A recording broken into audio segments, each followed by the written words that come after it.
what are your considerations of the strategy of the Russian aggression against Ukraine? The consequences are rather grim also in the area of the green agenda. What are your considerations within the agenda? What should be changed in terms of the green agenda in the Western Balkans and also in Europe?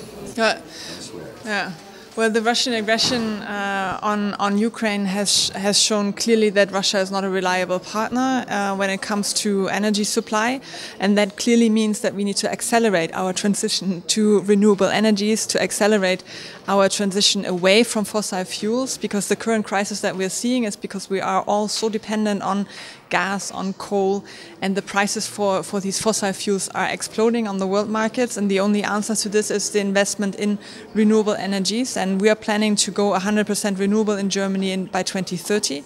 So we're accelerating this process now with a series of laws that we've passed now during the last months, in particular to make it easier also for citizens to install solar panels on their roofs and all that. And we firmly believe that also a highly industrialized country like Germany can rely 100% on renewable energies. Balkan countries are poor countries, torn by nationalism on one side and also widespread corruption. Do you think that poor countries such as the Western Balkan countries stand any chance to really reach the ambitious green agenda, especially in the given circumstances with the war in Ukraine and other crises that are striking the world? Yeah, of course, because by now renewable energy is the cheapest form of energy production.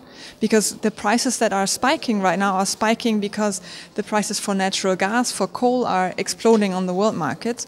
And the only form of energy production that remains constantly cheap is renewable energies, and therefore we are working here today, and we're working in general as EU and as Germany to support the countries of the Western Balkan to invest in renewable energies as much as possible, and then therefore to generate jobs, to generate sources of cheap energy.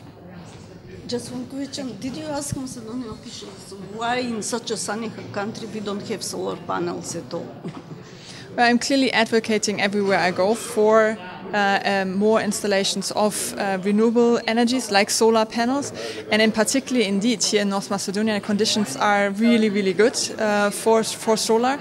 And by now, I mean, there are a lot of prejudice against renewable energies that come from back from older times, but by now the technology is so advanced that it really works very well. It has become very cheap and very reliable. So I really urge all countries of the Western Balkans to also create the right legal framework for renewable energies to be installed and to be able to feed into the grid.